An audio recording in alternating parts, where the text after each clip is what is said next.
Welcome to the Positive Productivity Podcast, episode 236. Today's episode of the Positive Productivity Podcast is brought to you by the Positive Productivity Pod.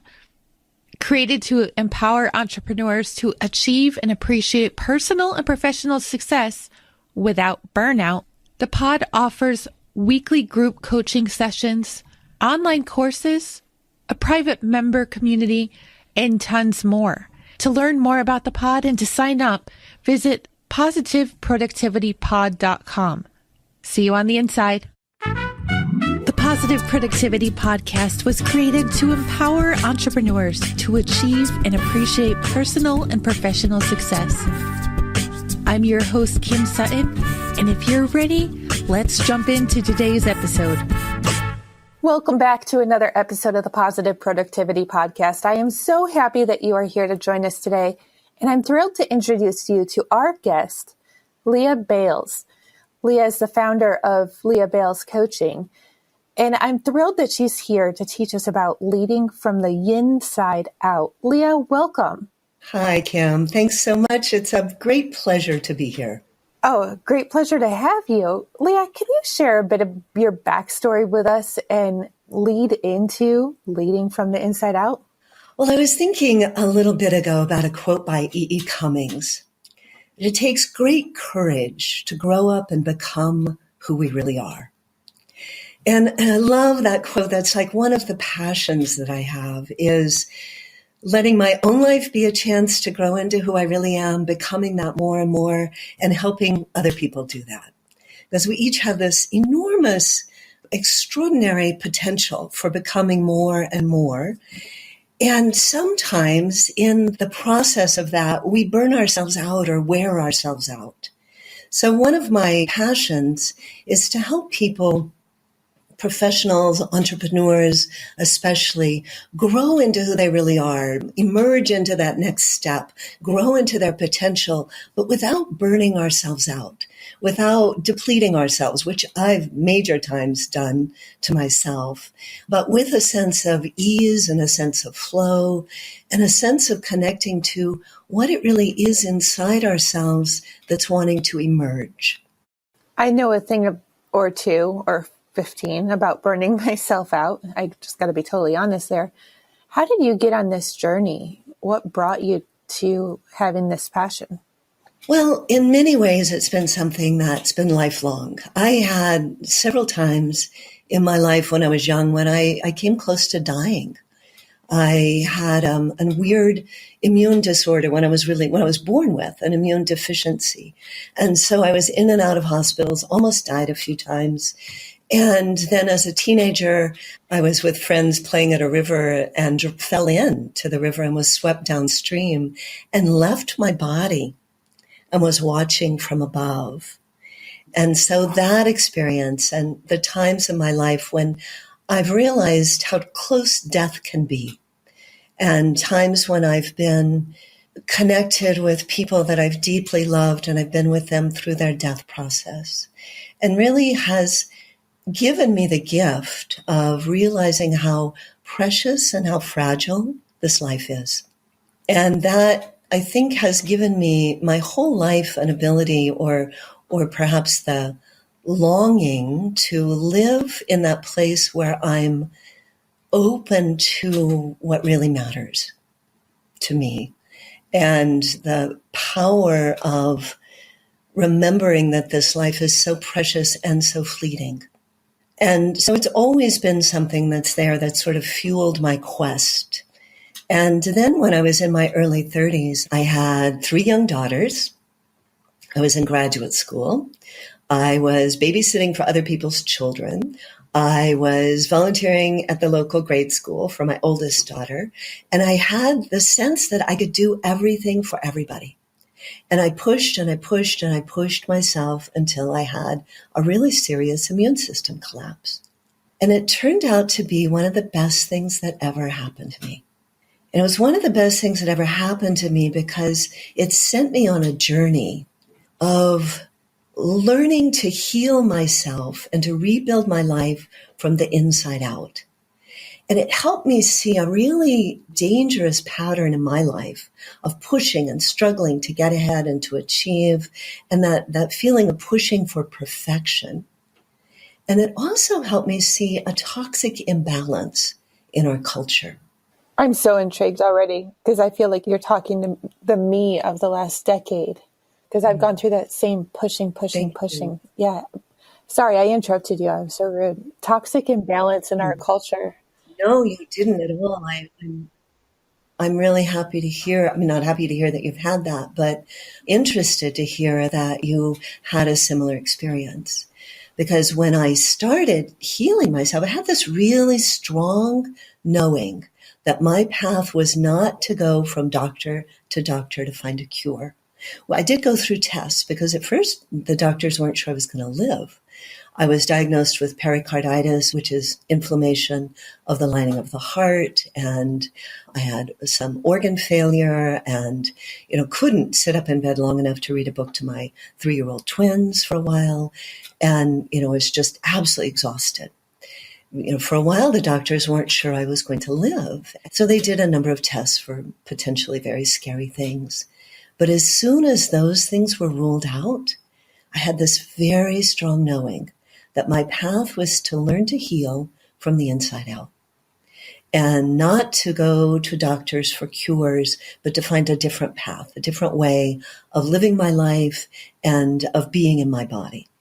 And so I had this extraordinary journey, really over a couple of decades altogether, of studying with some wonderful master healers and teachers, and learned about energy medicine and mind-body healing, and just so many wonderful opportunities with that. And as I began to get even a little bit better, was invited to speak to different support groups, and began realizing how many people had similar experiences from which they never had recovered. And so I was really glad to have in myself the knowing that there was a different way. And as I began recovering, I went back to graduate school, a different program, got my master's in psychology with the emphasis on mind-body healing, and began working with individuals and with groups, worked through a large medical integrative medicine clinic, had the opportunity to help set that up and to create a wellness program for employees in a 3-county area for this hospital system. And so learning ways to make these ancient teachings and the modern mind-body healing practices very accessible, easier for people, because most people weren't going to have the opportunity to go study in retreat centers and with various teachers. So I created a career, or a career created me, I'm not really sure, but in mind-body healing from my own experience of learning to do that. That's a really fascinating point that you just brought up about you created a career or the career created you, because I can see the same in my own life. I don't know if I created this career or if the career created me, because I burnt myself out and then realized just how important the positive productivity brand was. I love that. Yeah, and so it feels to me like in that way with you and for me, one of the worst things could happen, a collapse where I couldn't take care of my kids or do anything, turned out to be one of the best things.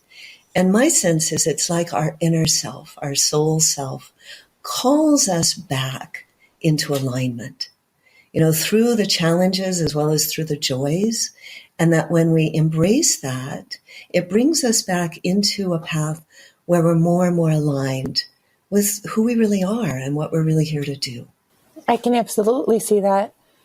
Though, when I started my business in 2012, the reason I actually started my business is because my husband had been repeatedly losing his job. And I finally took it as a hint from God that he was not supposed to be working in a job. He was supposed to be pursuing his dream. And coincidentally, he was down to the last 3 years that he could use his veterans benefits to get his college degree. And he could do a 3-year program. I mean, it was all just very coincidental that that's exactly when it happened. Wow. So he did that, and we needed extra income. So I started the business. and it all just aligned. Mm-hmm. But with that said, I was doing it out of income, and that's how I got into my own burnout. Mm-hmm. Just pushing, having 3 more kids on top of the 2 that I already had before I started the business, since I started the business 5 years ago. But as I said, just that constant pushing to try to be more, do more, make more. And I would have to say make more like 5 more times. But I never did because I wasn't passionate about what I was doing. So finally came that big crash.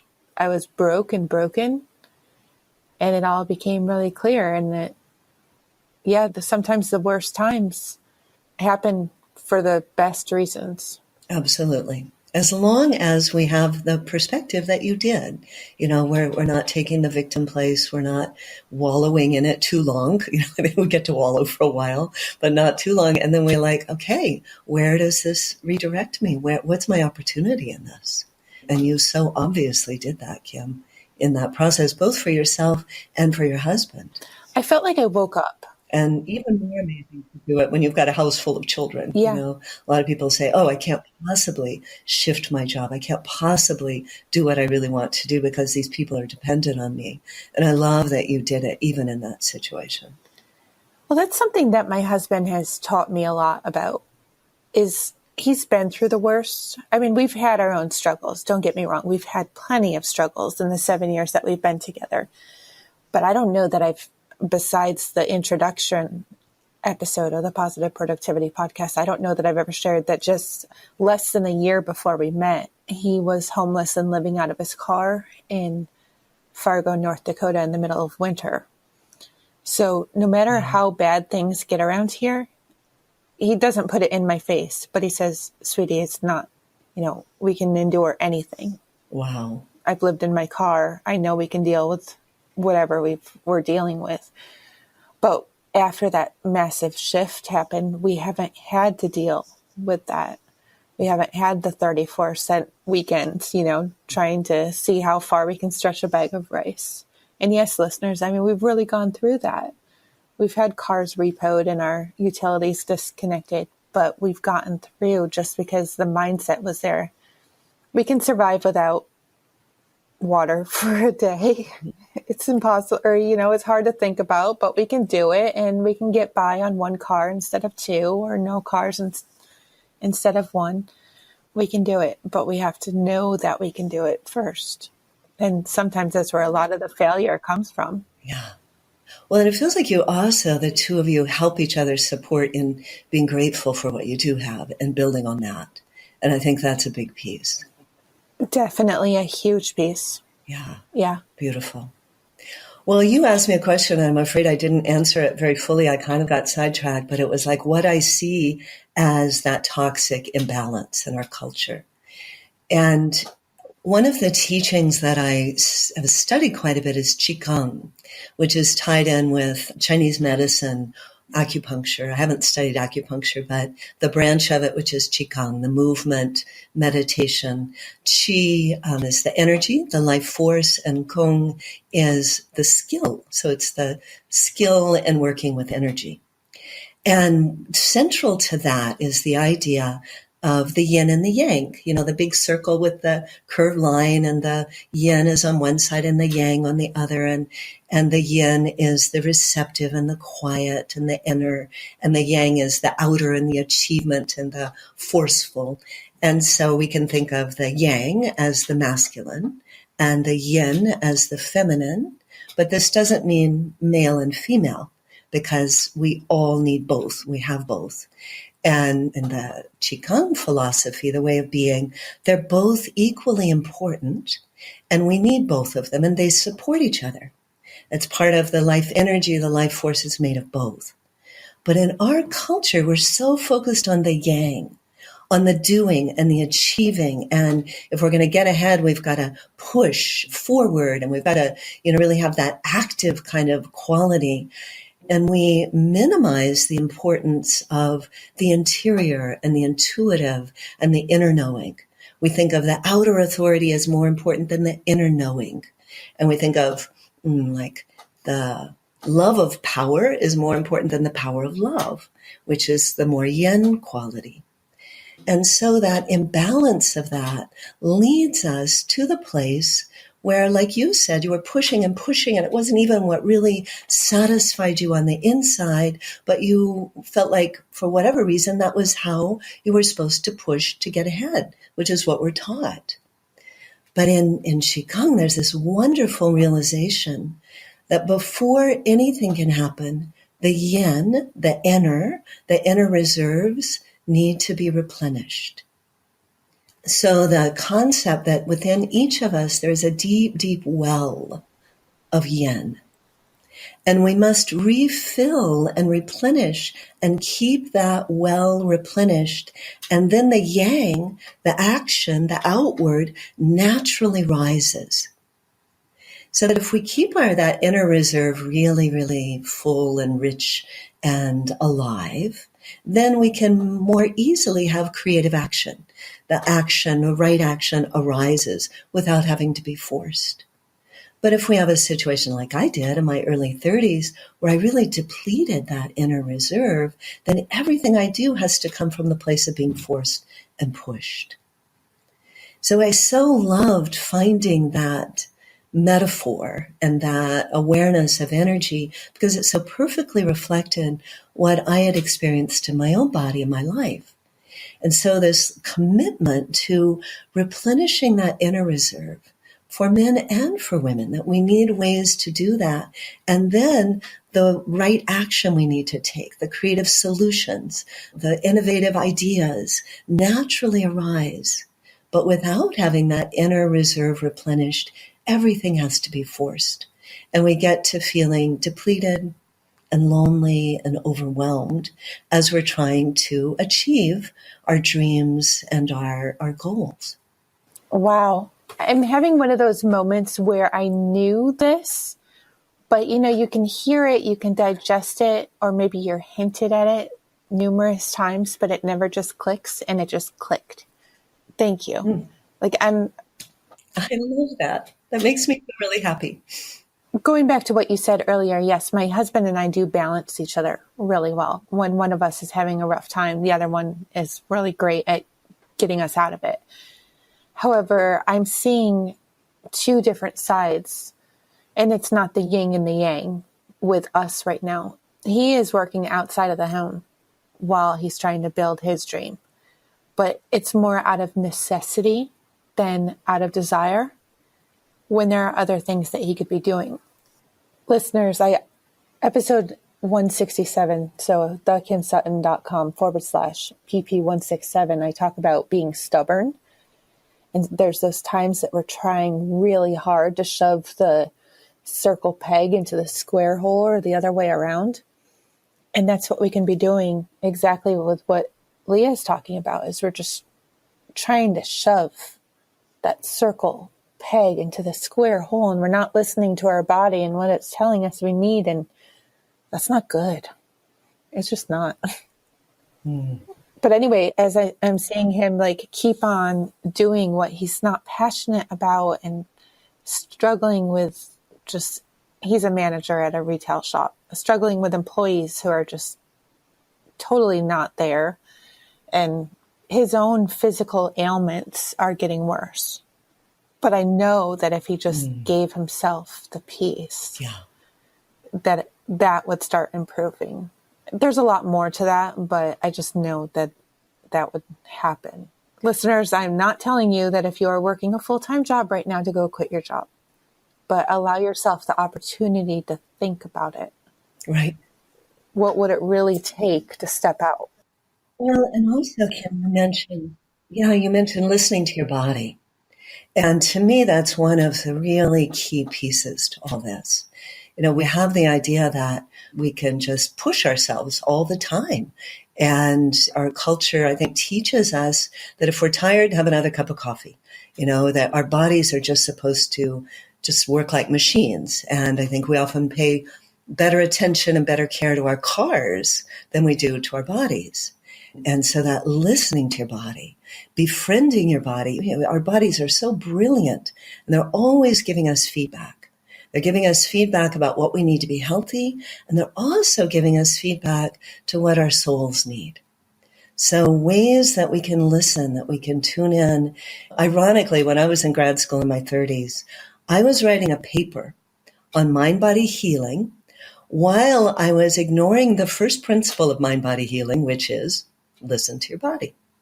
So I got a little infection. I kept pushing. I was tired. I kept pushing. I pushed and pushed and pushed until my body knocked me over and I couldn't move. So the more we can learn to listen early and respond to that. And maybe, sometimes people are afraid to listen to their bodies because they think they'll have to change everything. But I think just little bits, like people often tell me, oh gosh, the time's just changed. I'm tired so early, but it's too early to go to bed. It's like, well, if you're tired, try going to bed early. Get a rest, take a nap, various things to respond to your body. Yeah, who says it's too early to go to bed? I mean, right. Yeah. The clock. Yeah. The tyranny of the clock. I have a few choice words I can say to the clock. As I've gotten older, and you're a mom of twins too, so maybe you can understand this. But I remember my mom used to send my sister and I to bed at 7:30 or 8 o'clock. Even as teenagers, she would send us to our rooms and say it's bedtime. And we used to hate it. Like, but we're not tired. I am finally understanding why. It was because we exhausted her. She needed to go to bed. It didn't. And I had the crazy thought several years ago of how can I sleep for maybe half hour or hour blocks at a time? Like do a 24-hour cycle of sleeping for an hour, getting up for a couple hours, sleep for an hour and get up for a couple hours. Because I was trying to figure out how I could use every single minute of every day and just push. And unfortunately, by the time everything blew up, I was only sleeping maximum 4 hours a day. Wow. Most of the time it was 2 to 3 hours. Wow. And not only had my body had enough, but my mind had had enough. Yes. That's another example to me of that imbalance of the yin and the yang. Because, the yang is the daytime, the outward. And our culture says that's what matters. And that the night and the dreaming and that whole dream world doesn't matter. And so to reclaim both our sleep, but also what happens in our dreaming and our interior world and our intuitive, that whole realm is really important. And so, it's like, oh, you just got to get the maximum done and behave as if I could be on the go all the time, forgetting that what we're doing at night is also really important. It's soul time. It's replenishing our body, but it's also connecting us with dream time and a deeper wisdom that is only accessible in that place with our eyes closed, where we enter other realms. I didn't realize until one of the first episodes of the podcast, actually, it was a conversation with Katie Henry, that sleep was necessary to cleanse toxins out of our body. I had no idea. And in full disclosure, when we recorded her episode, I was still going 2 to 3 hours of sleep a night. Listeners, I was sharing with Lea before we pushed record that I had started recording podcasts in the early spring of 2016. However, in the summer of 2016, I had just about a breakdown. And it was that breakdown that really told me that I needed to launch this, not just for myself, but for everybody else who was going through it. But listening to Katie talk about how there's all these impurities that need to be taken care of, it had never occurred to me that during the day we are doing that to our body. So it's not just about rest. There's so much more to sleep than just that. Yes, so great. So was able to help you realize how important it was? Did you make a shift with that, Kim? Not immediately, because I'm one of the most stubborn people that you've ever met. However, when it finally got to the breaking point, that did help. But I also started watching a lot of Abraham Hicks seminars, thanks to a friend who recommended a whole channel on YouTube. And one of the things that Abraham kept on saying was, take a nap. When you wake up and you're in a bad mood, take a nap. part of my mouth. When you feel like it's all going to shit, take a nap. Just give yourself a break. Yeah. And that really started it for me. And then I also started listening to Brendan Burchard a lot, and he's a high performance coach. And I always thought high performance meant pushing, get it all done. But then when I went through High Performance Academy, I realized, no, high performance is about taking care of yourself so that when you are performing, you're at your peak level. I love it. And you're able to think clearly. And that was what really got the gears going for me. Beautiful.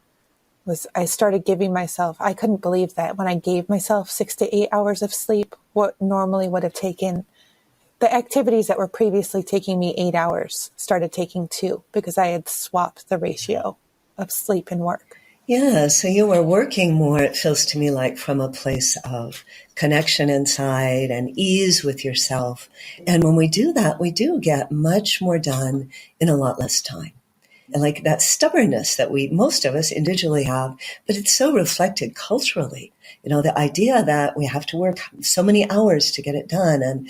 And the more we push, and if we want to succeed, we've got to push and push to get it done. And, that's reinforced all over the place. So great to have people like Brendan and, who are helping us remember, the way we do it, we're doing it from the inside with a different sense of our energy and ourselves, then we can create more in the world with less effort. Oh, absolutely. And at the end of my life, the corner office is not going to matter. Right.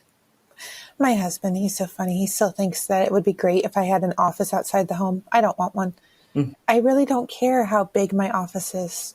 I just want to be here to enjoy the crayon and marker that's on the walls from my kids. And I'm not going to be here to enjoy that for all the reasons that you just mentioned if I'm not taking care of myself. Right. Yeah. And as someone whose children have grown up now, I know everyone says this, but it goes so quickly and it's so precious. So that's wonderful that you're working, being able to be a successful entrepreneur in the midst of your life with all your children and your cats and the things that you have going there. After I stayed home with my children for a few years, I never wanted to go back again to a job where I was both, had to punch in a time clock or worked for somebody else. Somehow being home with my kids that was so creative and so able to be in flow, I think it ruined me forever working again for anyone else in a really structured way. And it definitely spurred that desire in me to become an entrepreneur, to be able to be in control of my time and to be able to create what I wanted with my life. Oh, yeah. There's absolutely no way that I would be able to go back to a job. No, just no. You're talking about being able to become, have that high performance from a different place. Makes me think of a wonderful teacher. He wasn't someone I had studied with a lot, but his name was Baba Haridas, and he was the spiritual leader at a retreat center, Mount Madonna in California, where I first took yoga therapy workshops and then was co-teaching them. And so I was there quite a few times, and this man was fascinating. At that point, he was in his mid-70s, and he was a very small man, maybe weighed 100 pounds, and very slight, very quiet. And in a time when a lot of gurus wanted everyone to worship them, and they would have big cars and diamond rings, and he just worked and ate and lived very simply, just like everyone else in the community.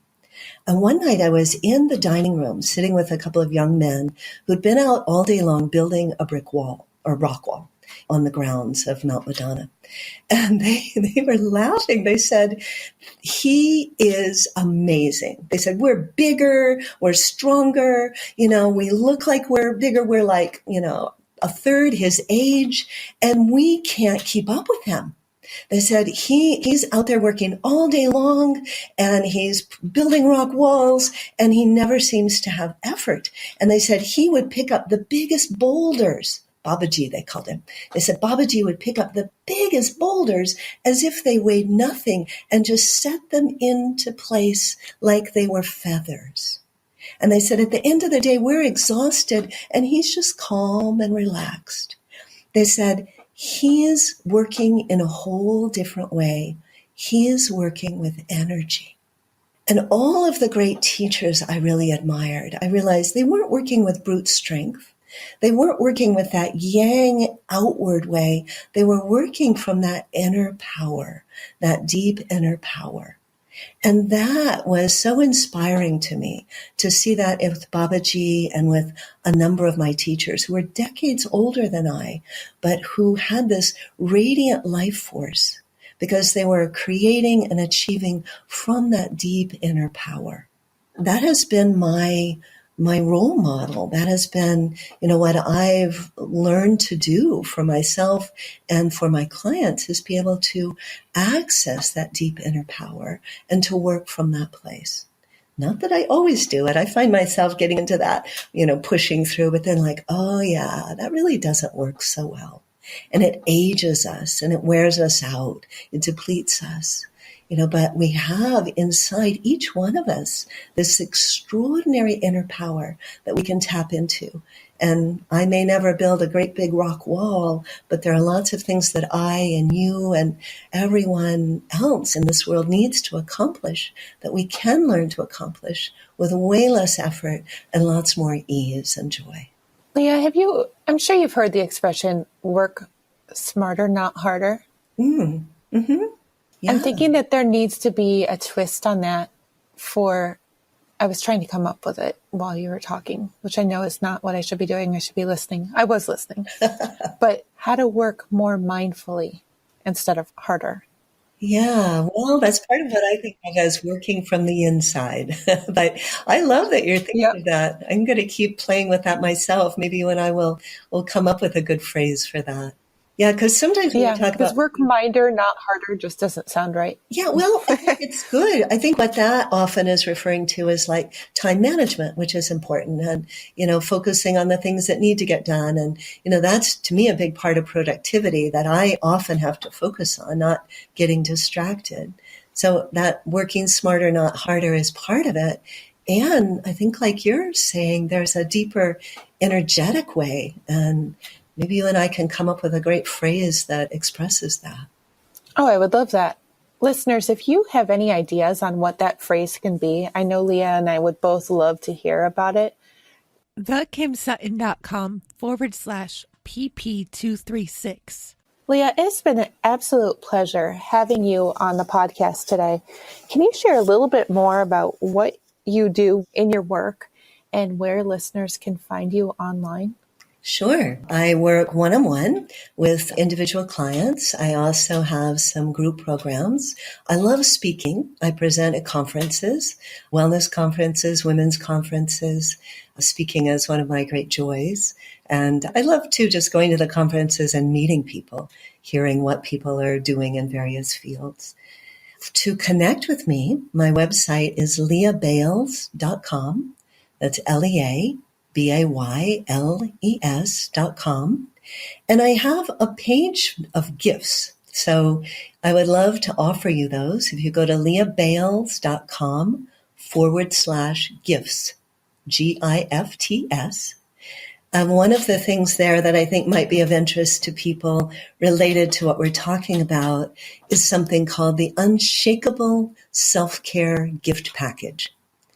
And this offers an approach to self-care, especially for people who are busy, who have got a lot going, they want to create a lot. And sometimes it just feels like self-care is one more thing on their to-do list. Or, it's just too much to get to, or you've got too much going.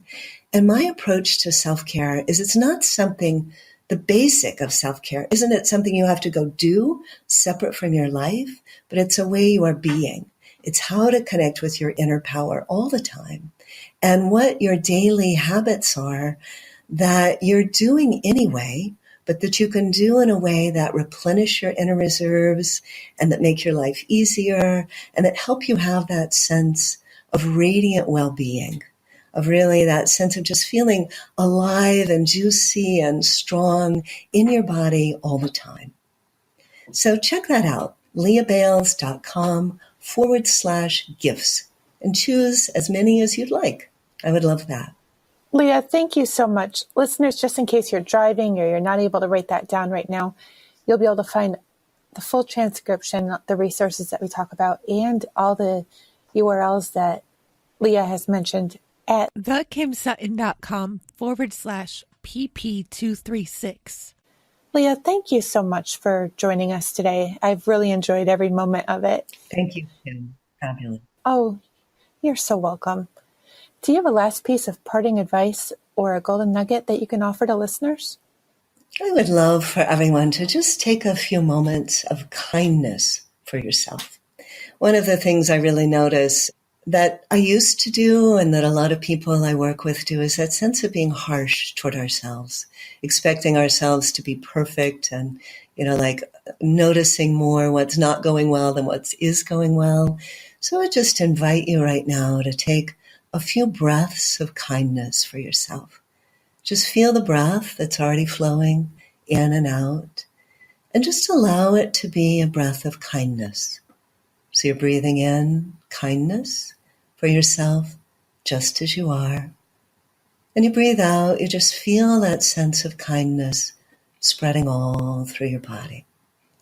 The same kindness you would easily extend to a little child or a beloved pet or a dear friend. Just breathe in that same kindness to yourself.